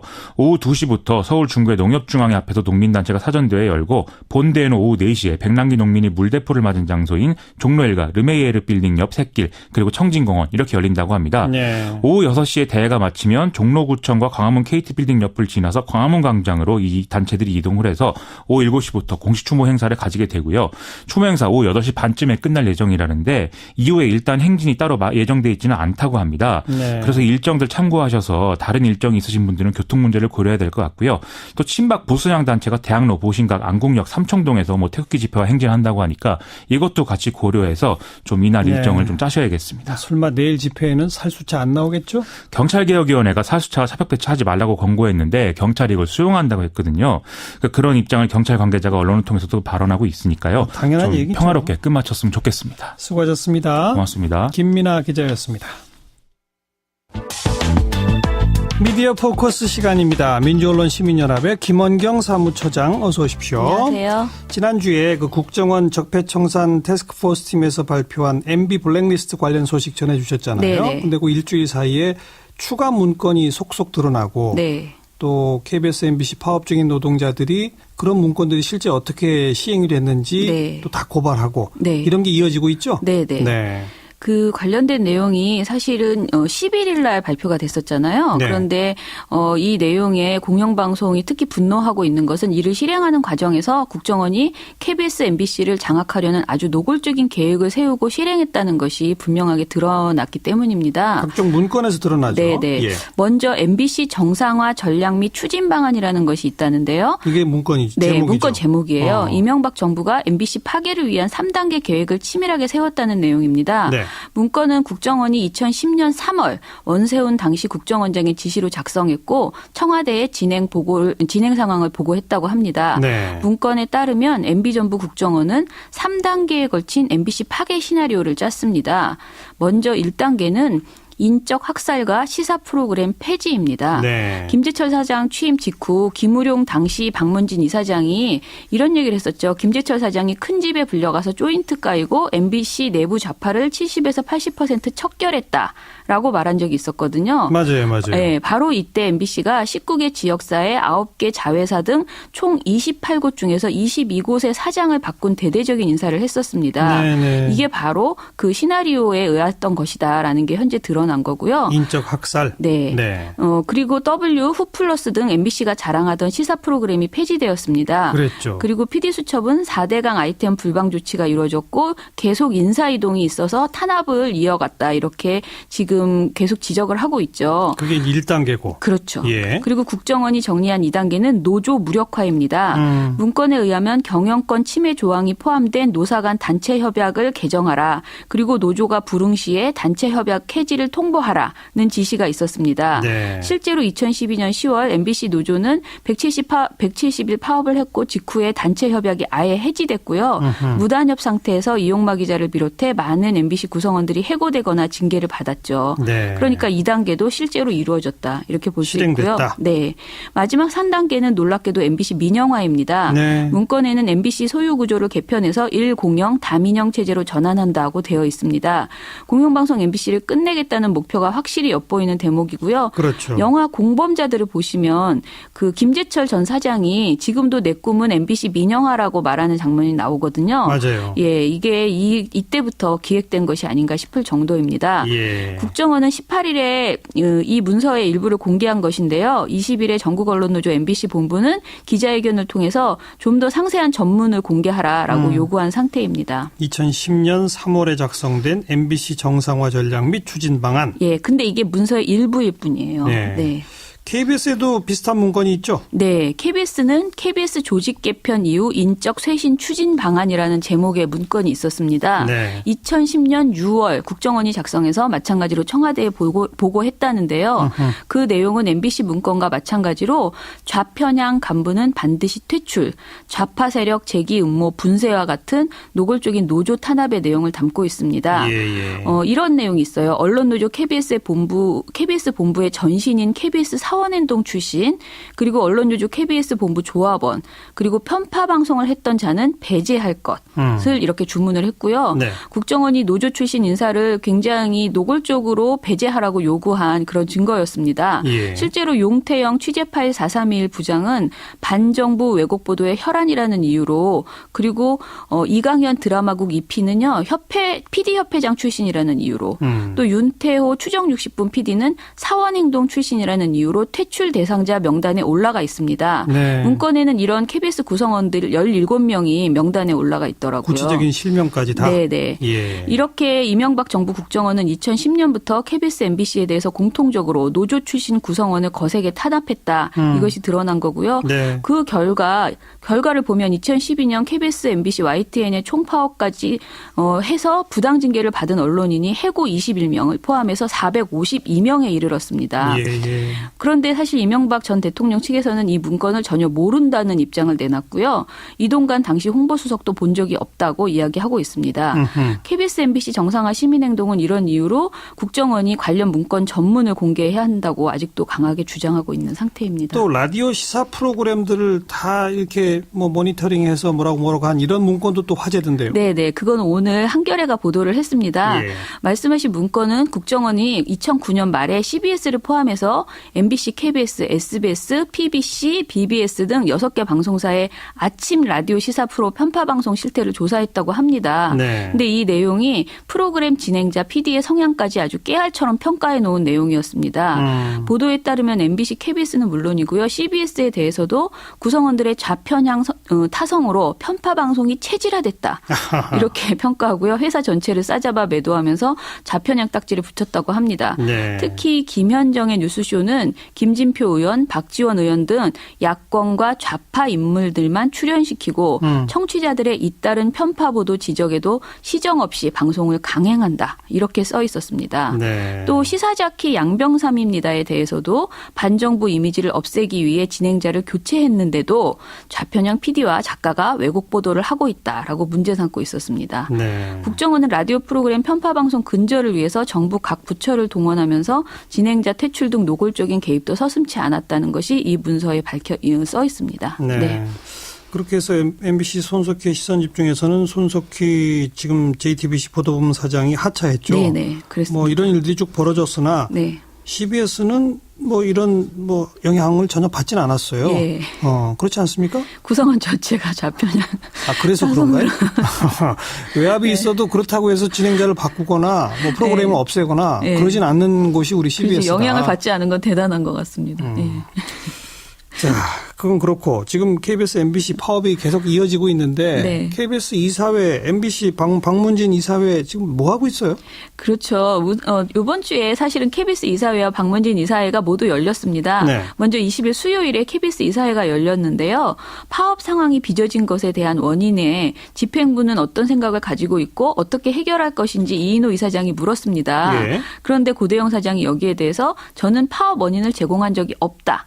사장 취임하고 보도 제작에 개입한 사례가 없다라고 분명히 밝혔습니다. 네. 그리고 계속 파업의 영향이 크게 나타나지 않고 있다라고 주장했어요. 그래요? 야권 추천 김서중 이사가 공정 보도를 제대로 못했기 때문에 파업을 하고 있는 것이고 국정원 문건도 나왔다. 적어도 KBS 사장으로서 이 정도까지 온 것에 대해서 책임져야 한다. 이렇게 강조를 했다는데요. 네. 고대영 사장은 시종일관 자신의 책임은 없다는 태도로 일관했다고 합니다. 아하. 좀 특이한 건 이날 참석했던 KBS 다수 이사들 그러니까 구 여권 이사들이죠. 이인호, 변석찬, 조우석, 이원일, 차기환, 강규영 이사는요.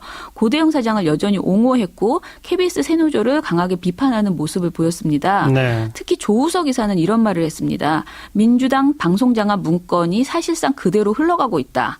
지금 그 KBS 새노조의 파업을 이렇게 지적한 거죠. 그리고 KBS가 너무 느슨하게 대응하고 있고 조합원들은 민주노총의 똘마니가 돼서 천둥 벌거숭이로 날뛰고 있다. 이렇게 비판을 했다고 합니다. 아이고. MBC는요? MBC 박문진도 21일 목요일에 열렸습니다. 예. 경영진이 3주째 이어지는 파업 사태를 어떻게 할 것이냐라고 이렇게 물었는데요. 여전히 풀 수 있는 방법이 현실적으로 보이지 않는다는 책임감 없는 답변을 내놨습니다. 네. 이 답변을 한 분은 백종문 부사장인데요. 백종문 부사장이 MBC 파업 현황과 대책을 보고하기 위해서 이날 이사회에 출석을 했는데 이제 보고를 하고 나서 비공개로 질의응답 시간을 가졌다고 합니다. 예. 근데 이때 파업이 길어지는데 회사로서 특단의 대책이 있어야 하는 것 아니냐라고 묻자 백종문 부사장이 노조에 공문을 보내고는 있지만 파업이 사업 이슈화가 돼서 풀 수 있는 방법이 현실적으로 보이지 않는다.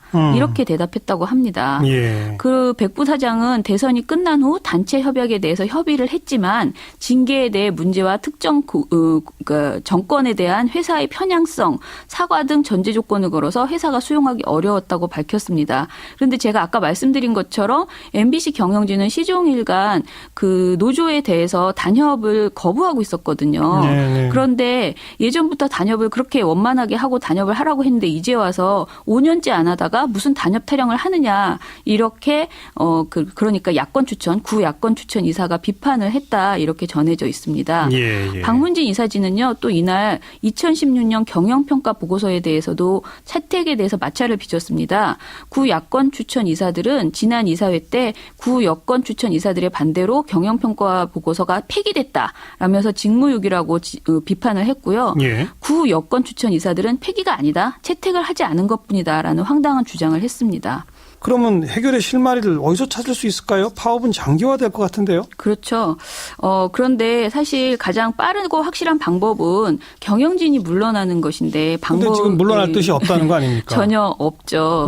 예. 그래서 그 방송통신위원회가 22일 오전에 방송문화진흥회를 방문해서 MBC 경영에 대한 관리 및 감독 사항 관련 자료를 요구하면서 본격적으로 MBC 검사 감독에 착수했습니다. 방통위가 움직였어요? 네네. 예. 방통위는 그동안 박문진을 직접 감사할 법적 권한을 검토하느라 시간이 걸렸다라고 하고요. 예. 자유한국당은 권한이 없다고 주장하고 있지만 2002년에 법제처가 박문진이 방송위원회를 주무관청으로 하고 검사 감독의 대상이라고 해석한 바가 있어서요. 실제로는 문제가 없다라는 게 방통위의 입장입니다. 이렇게 되면 KBS는 어떻게 되나 궁금하시는 분도 있을 거예요. 왜냐하면 MBC는 박문진을 감사해서 뭔가 해결이 될 것 같다라고 하는데요. 예. KBS 역시 MBC와 마찬가지로 공영방송이 이기 때문에 방통위가 똑같이 개입할 수 있는 여지는 마련되어 있다라고 볼 수 있고요. 다만 MBC에 먼저 감사가 시작됐기 때문에 KBS는 시간이 걸리지 않겠느냐 하는 관측이 나오고 있습니다. 그리고 한편으로는 방통위가 본격적으로 감독 권한을 행사하기 시작했기 때문에 예. 간접적으로 KBS 사태에도 영향이 미치지 않겠느냐. 그러니까 뭔가 이렇게 사태가 이루어지지 않겠느냐 이런 예상도 있습니다.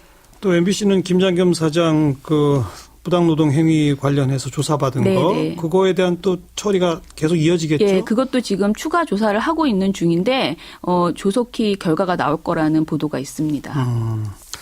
자, KBS, MBC 공영방송 이야기 정리해봤고 이번 주 나온 언론 보도 비평으로 넘어가서 특별히 소개해 주실 보도가 하나 있다고요? 예, 내용은 상당히 여러 가지 있었는데 저는 요걸 선택을 했는데요. 네. 이제 남경필 경기도지사의 아들이 지난 18일 필리핀 투약 혐의로 경찰에 체포됐습니다. 남 지사의 아들이 중국에서 필리핀을 밀반입한 후 투약하고 채팅 어플리케이션에서 함께 투약할 여성까지 물색했다라고 해서 충격을 줬죠. 그렇죠. 근데 이 사건이 보도가 많이 됐습니다. 그런데 이 보도 속에서 마약 범죄를 오히려 부추길 수 있는 모방 범죄가 될 수 있는 그런 내용들이 많이 있었습니다. 그래요? 네. 예. 가장 심각한 보도를 낸 것은 종편들이었는데요. 예. TV조선의 메인 뉴스인 종합뉴스 9은요. 18일 그 남지사 아들의 마약 투약과 관련해서 5건의 보도를 내놨습니다. 5건이나? 네. 하루에. 이 중 2건은 따로 마약 범죄의 실상을 다룬 것인데요. 이 내용이 상당 부분 심의 규정을 위반하고 있습니다. 어떻게요? 먼저 즉석 만남 채팅 앱 마약 거래까지라는 보도에서 채팅 어플리케이션에서 마약 판매글이 성행하고 있다는 소식을 전하면서 기자가 마약을 뜻하는 은어를 직접 말을 합니다.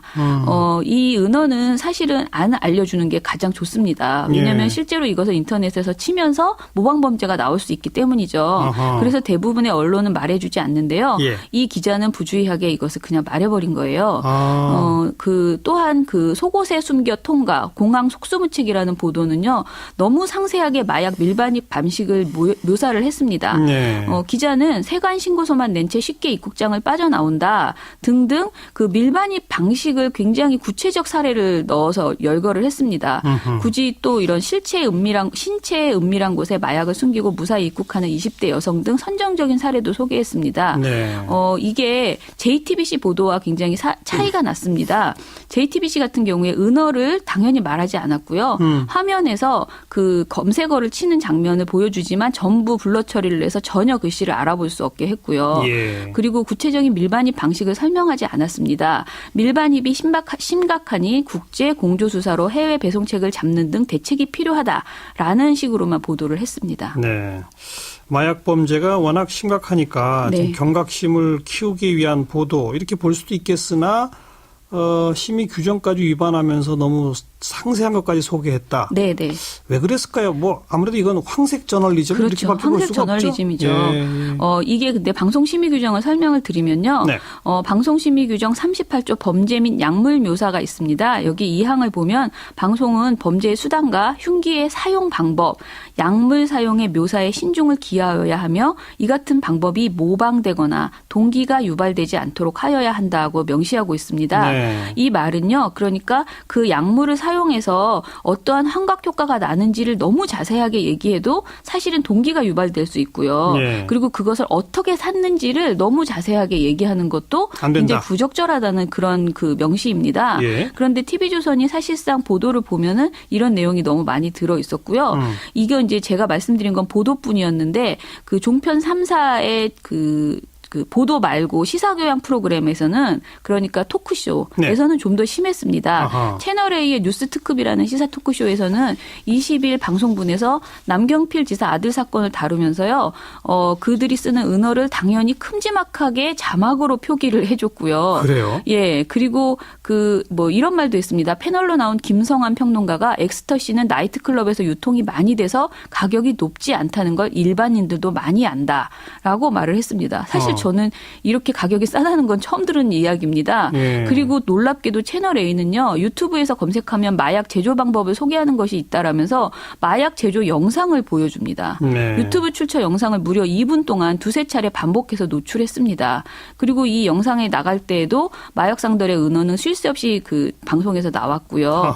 그리고 이제 그러자 김종석 앵커가 심의 규정을 의식을 했는지 저희 보도 취지는 위험성을 강조하는 것이다라고 말했지만 사실은 이런 보도 자체를 안 하는 것이 가장 좋다라고 말씀드릴 수 있겠습니다. 네. 마약 그러면 왠지 그냥 막 선정적 호기심들이 또 커져가지고 오바들을 하는군요. 여기까지 수고하셨습니다. 예, 감사합니다. 민주언론시민연합 김원경 사무처장이었습니다. 시사자키 이번 주 순서 모두 마무리 짓겠습니다. 다음 주 월요일 저녁에 다시 인사드리죠. 안녕히 계십시오.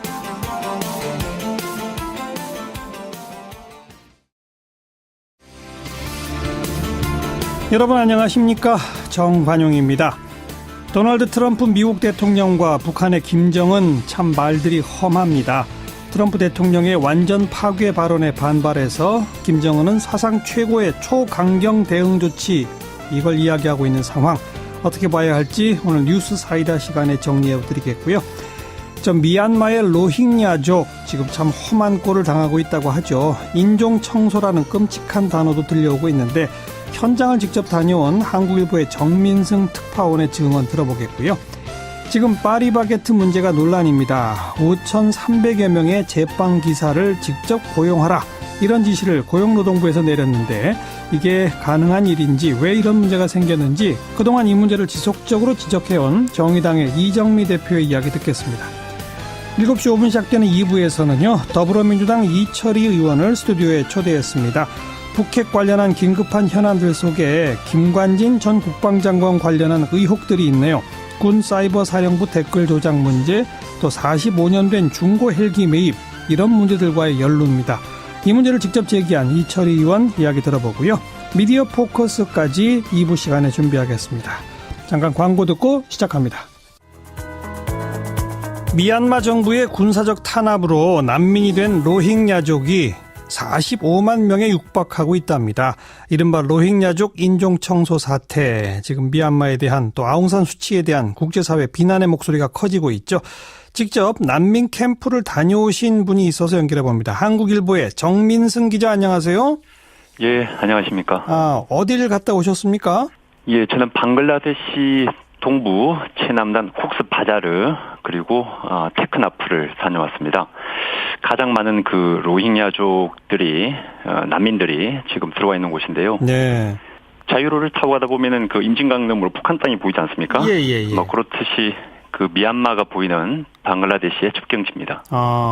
그러니까 미얀마에서 쫓겨나서 그 강을 넘어가지고 방글라데시 지역에 많은 분들이 난민으로 들어와 있다, 이 말씀이죠? 그렇습니다. 숫자가 40만 명이 넘는다고요? 제가 일주일 전에 들어갔었는데요. 그때 40만이었고요. 제가 나올 때 45만이라고 얘기가 됐었습니다. 예.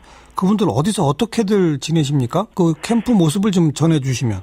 참, 저도 이거 입에 올리면서 정말 좀 먹먹한데요. 그 생지옥이라고 해도 틀리지 않을 정도인데요. 이쪽은 그렇다 치더라도 저 강 건너 쪽에서는 연기가 정말 많이 피어오르고 있었습니다. 미얀마 쪽에서는? 그렇습니다. 그게 이제 그들이 살던 그 미얀마 서부 라카인주의 마웅토라는 지역인데, 예. 그 자기들이 살던 집에 미얀마 이제 군경이 불을 지르서 나고 있는 거였고요. 이제 그 불을, 그 난리를 피해서 이제 건너온 건데, 로힝야족들이 머물 수 있는 공간이 사실 없습니다. 지금 유엔이 공식적으로 차려놓고 있는 난민촌이 2군데가 있습니다만, 3만 명 정도가 살고 있었는데, 지난달 25일에 이제 이 사태가 커지고 나서부터 이후로 45만 명이 몰려왔다고 보면 정말 엄청난 수지 않습니까? 그러니까요. 그게 지금 3만 명씩 들어가 있는데 지금 10만 명이 들어가 있는 걸 제가 눈으로 보고 왔고요. 정말 사람이 있을 수가 없는 그런 상황입니다. 3만 명 수용할 수 있는 공간에 10만 명씩이 들어간다? 그렇습니다. 학교도 커뮤니티 센터도 모든 그 공동시설들이 난민 어린이, 임신부 이런 사람들로 붐비고 있었고요. 먹을거리는 있어요? 있습니다만 턱없이 부족합니다. 난민이 수천 명, 수만 명도 아니고 45만 명이면 이게 서울 서초구 인구랑 맞먹더라고요. 그 한강계좌 말에 들리면 태평양에 물 한 컵 붓는 것 같아. 이거 부어도 갖다 놔도 뭐가 이렇게 티가 안 난다는 겁니다. 역부족입니다. 먹는 게. 방글라데시 정부는 좀 적극적으로 나서고 있습니까? 어떻습니까? 예, 다행스럽게도 그 방글라데시 정부가 이들을 받아주고 있습니다. 사실 그 치타공에 거주하면서 이 지역에 봉사활동을 나갔던 교민과 얘기를 할 기회가 있었는데요. 예전에는 로힝야족들을 돕지 말라. 도우면 이제 더 넘어오니까 돕지 말라고 했던 것 같은데, 돕다가 적발되면은 너네들 단체 바로 취소하겠다. 그래서 도와주기 쉽지 않았다고 합니다. 그렇지만 요번에 제가 갔을 때 아마 지난달 25일 그 사태 발발 이후에 크게 모습이 바뀌었습니다. 가맹점과 본사와의 관계 문제를 잘 정비해 나가는 그런 과정들이 필요하겠죠. 파리바게뜨 말고 다른 프랜차이즈 업계들도 유사하게 이렇게 고용하고 있습니까? 대부분의 그 프랜차이즈 업계들이 이런 유사한 사례들이 나타나고 있다고는 봅니다. 그래서 이게 우리나라에 지금 프랜차이즈 업종들이 굉장히 많이 있지 않습니까? 그렇죠. 제가 말씀을 드린 것은, 향후에 가맹점주를 비롯한 이해 당사자들이 좀 협의기구를 통해서 이런 방식의 고용 생태계를 조금 변화시키는 그런 좀 적극적인 조치들을 하는 게 좋지 않겠는가. 이런 부분들을 그동안 너무 방치해놨기 때문에 파리바게뜨 같은 큰 문제가 터진 것으로 보여지고요. 그래서 좀 전반적인 점검들이 필요하다 이런 생각을 갖고 있습니다. 조금 아까 이 대표도 살짝 언급하셨습니다마는 파리바게뜨뿐 아니라 프랜차이즈 업계 전반으로 너무 급격한 성급한 정책 변화에 따른 후유증이 크다. 이런 우려는 어떻게 생각하십니까? 어쨌든 문제가 불거졌기 때문에 이 문제를 그냥 덮고 갈 수는 없다고 봅니다. 그래서 저는 파리바게뜨가 이 문제에 대해서는 일단 선도적으로 이 문제를 선순환할 수 있는 어떤 계기를 잘 열어주시기를 부탁을 드리는 것이고, 다른 부분에 대해서는 아까 말씀드렸다시피 좀 정부가 적극적으로 나서서 제가 이거는 고용노동부 장관님께도 요청을 드린 바가 있습니다. 협의기구를 통해서 좀 합리적인 방안들을 단계적으로 해결해 나가자라고 하는 말씀을 드리는 것입니다. 그리고 일단 불거진 파리바게뜨가 하나의 모범 사례를 만들어달라 이 말씀입니다. 네, 그렇습니다. 지금 파리바게뜨가 우리나라 최대의 제빵 회사입니다. 알겠습니다. 네네. 고맙습니다. 네네. 정의당의 이정미 대표였습니다. 윤태권 실장 어서 오십시오. 네, 안녕하세요. 트럼프 대통령의 유엔 연설에 대해서 김정은 위원장 개인 명의 성명이 나왔죠. 이게 전례가 기억이 안 나요. 국가 원수의 개인 명의 성명이 특히 북한에서는 뭐 김일성, 김정일 이렇게 생각해봐도 생각이 안 나는데 통일부에서도 백태현 통일부 대변인이 북한 최고 지도자 명의의 성명은 처음인 것으로 파악되고 있다. 이랬거든요. 형식도 아주 이례적이고 내용은 뭐 말할 것도 없습니다. 도널드 트럼프 미 대통령의 유엔 총회 연설이 워낙에 거칠었는데 이 성명도 못지 않았어요. 서로 장군 멍군 지고 하고 있는 거잖아요. 그렇죠. 트럼프 대통령이 뭐 지난 19일 유엔 총회 연설에서 뭐 완전한 파괴 이런 말을 했지 않습니까? 그랬죠. 그래서 그 듣고 있던 미국 켈리 비서실장이 뭐 머리에 이렇게 손을 짚고 있는 이런 이제 사진이 뉴스에 많이 나오고 그랬는데 거기에 대한 이제 맞대응인 격인데 개인 성명으로 나올 줄은 아무도 예상을 못한 것 같아요. 개인 성명이란 형식을 취했다는 것은 트럼프하고 나는 동격이다? 그렇죠. 그러니까 이게 세계 최강대국 미국의 트럼프하고 맞서는 지도자. 과거에 보면 카다피 뭐 이런 사람들이 레이건 대통령 뭐 맞선다 이런 이미지를 많이 주려고 했었거든요. 그게 좀 생각이 나기도 합니다.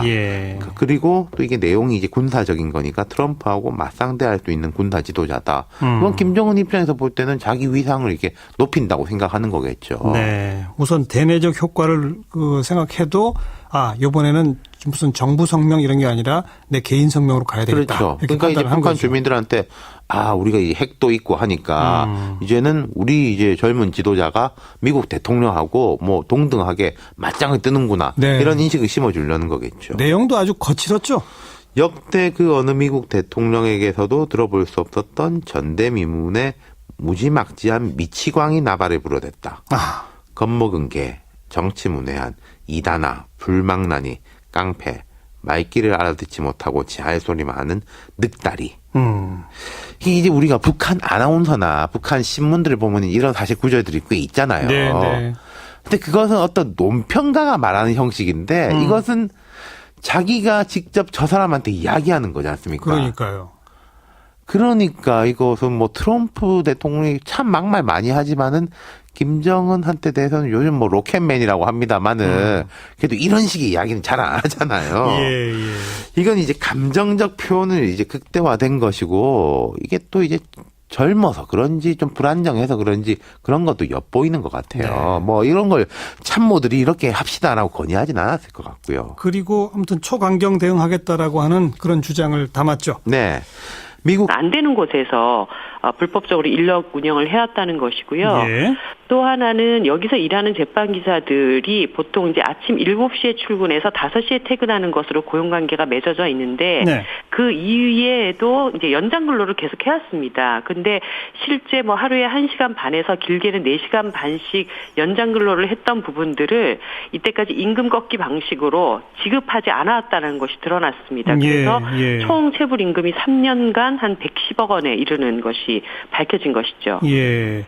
그리고 결국은 이게 불법 파견이니까 직접 고용하라 이게 이제 핵심이잖아요. 네네. 그건 그러니까 왜 불법 파견입니까? 파견법에 대상이 없기 때문에 그냥 무조건 불법 파견이 되는 겁니까?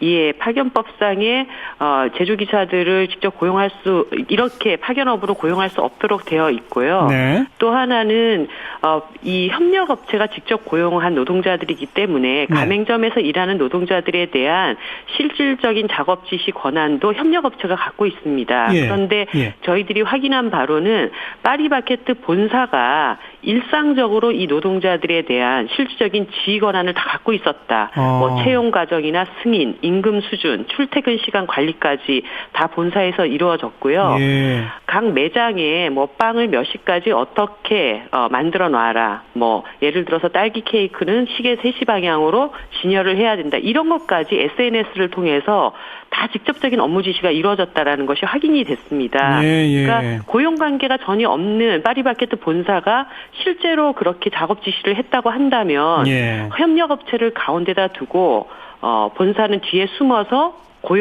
실질적인 고용을 했던 것이나 마찬가지이기 때문에 직접 고용을 하는 것이 맞다 이렇게 말씀을 드리는 것이죠. 그동안 이분들의 월급은 그럼 누가 준 겁니까?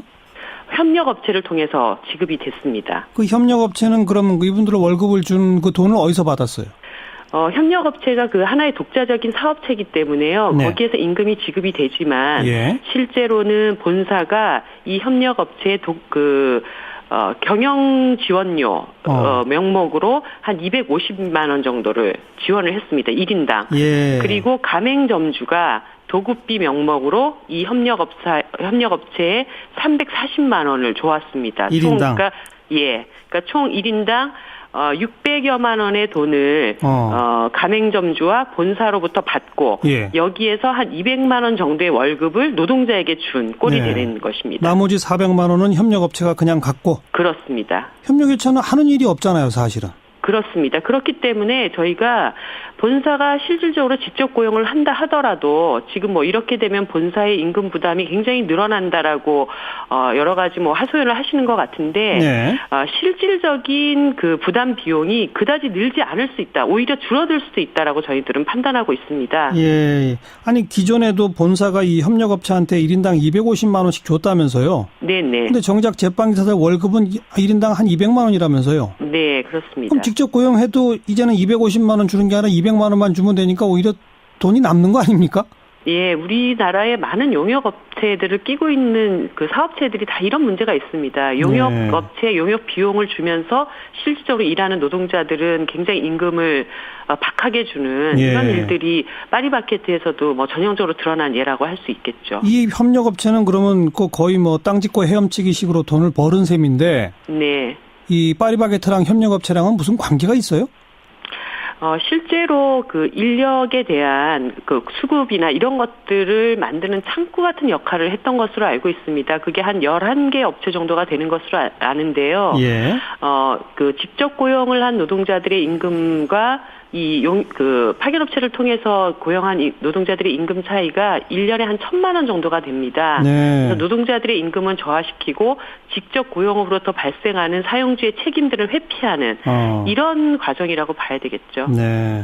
그런데 지금 본사하고 협력업체는 맞소송을 제기하겠다라고 불복하고 있는데 이분들은 왜 이렇게 나옵니까? 제가 뭐 판단할 때는 일단 이 급격한 변화를 수용하기가 굉장히 어려우시다라는 생각은 드는데요. 일단 이분들은 파견법과 근로기준법을 위반한 것입니다. 그러니까 이 불법 행위에 대해서는 정확하게 책임을 지시는 자세가 필요하고요. 그리고 나머지 가맹사업법상의 문제나 이런 것들은 공정거래위원회나 이런 것들을 통해서 채권자의 발언은 나를 놀래우거나 멈춰 세운 것이 아니라 내가 선택한 길이 옳았으며 끝까지 가야 할 길을 확증해 주었다.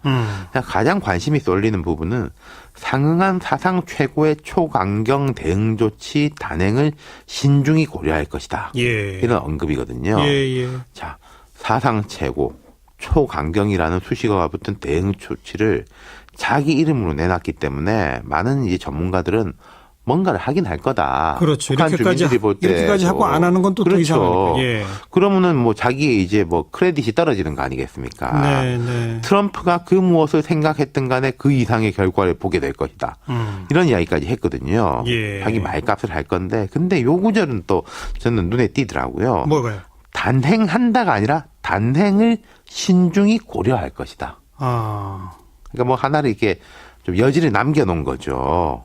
뭔가 조금 더 생각하겠다. 그렇죠. 네가 한 번 더 하면 나도 진짜 할 거야. 아이고.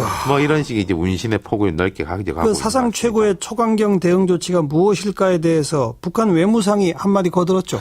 그러니까요. 지금까지 한 게 이제 ICBM 시험 발사하고 말한 거 중에 안 한 게 괌 포위 사격 정도인데 네. 리용호 북한 외무상이 유엔 총회 참석 중이거든요. 이게 뭐냐 기자들이 물어보니까 이건 김 위원장이 결정하는 거다 전제하면서도 태평양상의 수소탄 시험 이런 걸 예상했거든요. 네. 근데 지금 북한의 핵실험은 자기 영토에서 지하의 핵실험이지 않습니까? 그렇죠.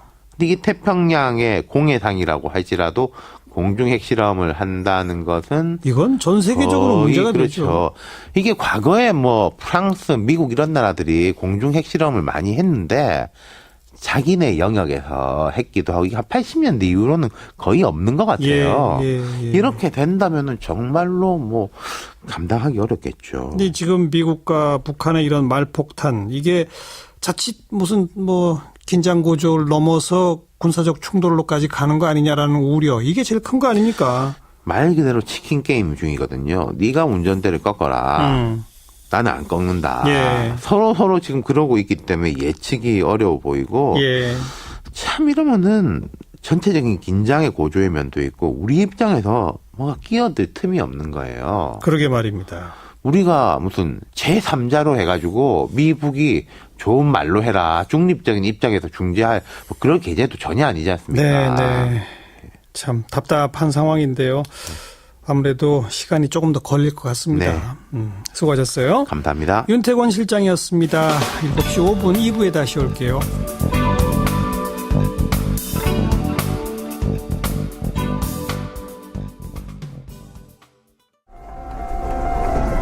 군 사이버 사령부의 댓글 공작, 또 45년 된 중고 헬기 매입, 이런 문제들에 김관진 전 국방장관이 연루되었다. 이런 사실이 밝혀지면서 지금 큰 파장을 낳고 있죠. 김관진 전 장관, 국방장관 거쳐서 청와대 안보실장까지 역임하면서 무려 7년 동안 우리 국가안보를 책임졌던 분인데 이분을 둘러싼 의혹들이 속속 불거지고 있는 겁니다. 이 관련 의혹을 꾸준히 제기하고 있는 국회 국방위원회 소속 여당 간사를 맡고 있죠. 더불어민주당 이철희 의원 오래간만에 스튜디오에 모셨습니다. 어서 오십시오. 네, 안녕하십니까. 네. 김관진 장관 얘기 조금 미뤄두고요. 네. 김정은이 사상 최고의 초강경 대응 조치 하겠다라고 하고 곧바로 북한의 외무상이 수소탄 시험을 태평양에서 한다 이런 말을 했거든요. 이거 가능한 얘기입니까? 제가 언뜻 듣기에는 가능할 것 같지 않은데요. 수소탄을 태평양에서 터뜨려야 되는 거잖아요. 네. 근데 그걸 어떻게 터뜨리죠? 되게 핵실험은 지하에서 하는데. 네. 예. 옛날에는 공중에서도 했어요. 아주 옛날에. 네. 예. 근데 지금 이런 얘기를 왜 꺼냈을까요? 북한은 제가 국방에 가서 이렇게 말싸움하는 걸 많이 봤잖아요. 근데 말로는 정말 안 지는 데요. 그리고 말로만 좀 그치면 좋겠다 이렇게 생각했던 적도 있는데 안 그친 경우들이 많이 있었는데 네. 최근에 말을 했는데 안 지킨 것 중에 하나가 괌을 포위 사격하겠다고 그랬죠. 한 거는 그대로는 약속을 못 지켰어요. 예. 네. 그런 정도로 되지 않을까 싶은데요. 하나의 그냥 엄포다. 완전 100% 엄포가 아닌 걸로 아마 뭘 것 같은데요. 예. 모두 다 안아주고 있고 넘어오는 난민들도 과거에는 자기들이 로힝야족이라는 신분을 이게 숨겼다고 합니다. 그런데 그때 이후로 방글라데시 정부가 전향적으로 나오면서 예. 방글라데시 사람들도 예. 아주 따뜻하게 예. 맞는 모습을 볼 수 있었습니다. 그러니까 뭐 품어주려고는 합니다만 시설도 부족하고 물자도 부족하니까 지금 생지역이 펼쳐지고 있다. 이 말씀. 그렇습니다. 방글라데시도 1인당 GDP가 $1,500밖에 안 되는 나라, 가난한 나라거든요. 네. 그들도 정말 힘든데 힘든 사람들이 또 이런 사람들 돕고 있는 모습 보니. 예. 미얀마 정부가 로힝야족을 그렇게 군사적으로까지 탄압하는 이유가 뭡니까? 그 정점에 영국 제국주의가 있더라고요.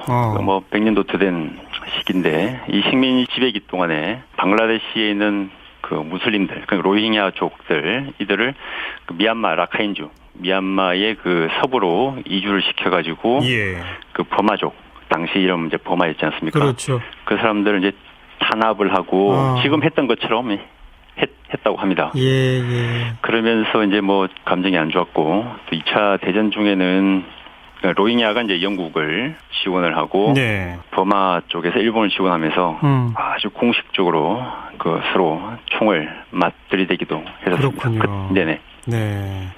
그런 역사적인 것이 아마 미얀마 국민들한테는 로힝야족이 일종의 원수처럼 되어 있는 그런 것들이 깔려 있다 이거죠? 예, 그렇게 봐야 될 것 같습니다. 예. 아무리 그래도 이렇게 인종 청소 수준으로까지 이거는 안 된다. 국제사회가 비난을 하는데 아웅산 수치 여사도 지금 대단히 실망스러운 연설을 했잖아요. 왜 그런답니까? 뭐 정확히 속내는 알 수 없습니다만 아웅산 수치 자문역이 과거에 노벨상도 받고 해서 인권, 민주주의의 아이콘, 인권의 아이콘으로 되던 시절이 있었습니다만 지금은 이제 정치인입니다. 정치인. 아무래도 국내 여론도 좀 신경을 써야 되지 않겠는가 하는 생각도 하고 있습니다만 수치 여사를 그렇게 움직이는 데는 미얀마 내부의 여론도 상당히 큰 역할을 하고 있다고 보고 있습니다. 네. 미얀마 내 여론은 뭐 그 버마인들이 절대 다수일 테니까 로힝야족 탄압에 대해서 오히려 박수를 치겠죠. 그죠? 예, 그렇게 보시는 게 적절할 것 같습니다. 제가 한 달 정도 만에 45만 명이 몰려왔다고 했지 않습니까? 한 달 전에 그 로힝야족의 이 미얀마 군들과 또 싸우는 반군 단체가 있었습니다. 있습니다. 그 단체가 이제 미얀마 군 경찰 초소를 습격해서 한 10명 정도를 죽였는데 그 이후에 이제 이 일이 일어났고 있기 때문에 그 로힝야족에 대한 소탕 작전을 이제 테러리스트 소탕으로 보는 의견이 압도적이고요. 또 뭐 기본적으로 이 나라가 불교의 나라다 보니까 종교적인 이유도 있는 것 같습니다. 이거 해법이 없겠습니까? 어떻게 해야 합니까? 이 노답이라는 단어가 적절하지 않을까 싶은데요. 일단 지금 이렇게 많은 사람들이 와 있으니까 일단 이 난민들이 일단 삶을 살 수 있도록 국제사회의 좀 지원이 좀 무엇보다 좀 빨리 좀 이루어져야 될 것 같고요. 국제사회에서도 뭐 여러 채널을 통해서 미얀마 정부를 압박하고 있습니다만 그 만행을 멈추라고 그 수위를 좀 더 높여야 될 필요가 있지 않나 싶습니다. 네. 우선 도망쳐 나온 분들 먹을 것부터 빨리 좀 보내야 되겠습니다. 국제사회가 함께 힘을 합쳐서요. 수고하셨습니다. 감사합니다. 한국일보의 정민승 기자였습니다. 파리바게트 본사에 이 제빵기사 직접 고용하라 이렇게 명령한 고용노동부의 결정이 지금 큰 논란을 낳고 있죠. 그동안 이 문제를 지속적으로 문제제기해왔던 정의당의 이정미 대표 연결해서 설명을 좀 듣겠습니다. 이 대표님 안녕하세요. 네, 안녕하세요. 이정미입니다. 요 제빵기사란 분들은 골목골목에 있는 파리바게트 가맹점에서 직접 빵을 만드시는 그런 분들인가요? 네, 그렇습니다. 제빵기사들입니다. 그분들은 지금까지는 그럼 그 가맹점에 고용돼 있었습니까? 그게 아니고요. 협력업체에 직접 고용이 돼서 그 협력업체가 그 가맹점으로 파견하는 형태로 일을 해왔습니다. 협력업체가 중간에 있었군요. 네네. 그런데 이게 어떤 문제가 있었던 거죠? 일단 제가 파견 형태로 업무를 한다고 했는데요. 이 제빵 등 제조기사 업무는 파견 허용 업종이 아닙니다. 파견 업종은 경비 등 굉장히 제한된 영역에서만 고용할 수 있도록 되어 있는데 일단 파견법상에 이런 고용 형태가 일단